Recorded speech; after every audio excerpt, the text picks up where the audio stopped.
Hablaba Noemí de esa frase atribuida a Sócrates que podría ser perfectamente aplicada a día de hoy. Sacabas tú a colación el tema de ChatGPT, que perfectamente podría ser el oráculo de Delfos de la actualidad, y hablamos de que la historia se repite. Si la historia se repite, Ernesto, ¿hacia qué parte de la historia vamos ahora?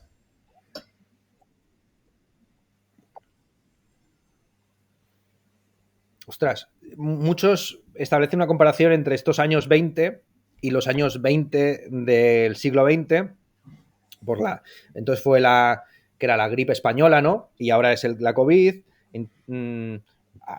ahora es la guerra Ucrania, antes podría ser la guerra española o algo parecido, las últimas guerras coloniales quizás en África. Y entonces a lo mejor, pues, no sé, a lo mejor estamos condenados a repetir el ciclo de violencia del siglo XX de manera un poco más atenuada, es cierto. Las persecuciones de brujas siguen sucediendo, igual que sucedieron, pero ya más atenuadas, efectivamente. Ya no te obligan a tomar la cicuta, aunque evidentemente en muchos casos perder tu trabajo, perder tu medio de sustento, perder tu presencia en redes sociales, para muchos pues será más duro que el exilio, ¿no? Que en época era la pena mayor. La pena mayor para un ateniense era que le mandaran a otra ciudad. Ahora para muchos, pues eso podría ser incluso una beca, un premio, ¿no? Que tengas que estar fuera de tu ciudad o de tu pueblo. No sé. A lo mejor tampoco hay que preocuparse mucho por el futuro, ¿no? Porque el futuro no está escrito, o si está escrito en un lenguaje que no conocemos. Y la futurología es divertida sobre todo por sus errores. Yo tengo ahí unos libros de los años 60, las locuras que dicen sobre viajes interespaciales, colonización de otros planetas. Pues bueno, igual que todas las fantasías sobre el golem y más adelante Frankenstein y luego el robot y por último ahora ChatGPT, la inteligencia artificial general.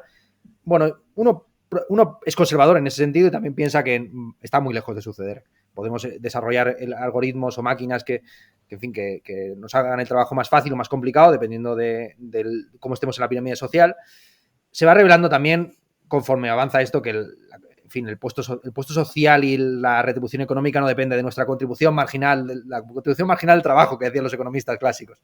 Depende de otras cosas, depende de otras cosas. Y conforme va avanzando más estas máquinas o tecnologías que hagan el trabajo por nosotros, más se va a ver, en fin, la verdad de Marx. Y con la derechización post últimas elecciones, ¿te mojas? No voté y en este caso porque estaba en México puedo utilizar esa excusa. Tampoco voté la última vez porque tenía trabajo. Las elecciones en Madrid coincidieron con un día laboral y ya hace mucho tiempo que estoy lejos de hipotecar el poco o mucho prestigio intelectual que tenga por un partido que sé que al final va a hacer las de siempre, va a tirar por las de Villadiego, entonces no hay, yo creo que la Share Omnia Speranza voi que entrate es el lema clave para acceder al infierno y también a la política. Pero sí que verás, quiero decir, algo pensarás, no tanto por qué votaste, sino qué supone todo esto. Por ejemplo, comentaban que se había terminado el ciclo de las izquierdas en España, que se venía una larga época, además con la coyuntura económica también, que encajaban todas las piezas perfectamente y que, bueno, la solución natural a todo eso era la victoria de la derecha. Sí, a mí como a todo el mundo se me dan muy bien las predicciones, sobre todo respecto al pasado. Entonces ahora ya puedo efectivamente predecir que en 2023 se cierra un ciclo, al menos de la presencia de la izquierda alternativa en las instituciones, cierre de época que ya se veía venir en 2018-2019, que no obstante se ha retrasado por la cronificación de estos partidos en el poder. Su última carta, la última carta de las izquierdas alternativas, fue aliarse con el Partido Socialista en las instituciones a partir de 2018-2019. Ya venía un poco de antes esa convivencia.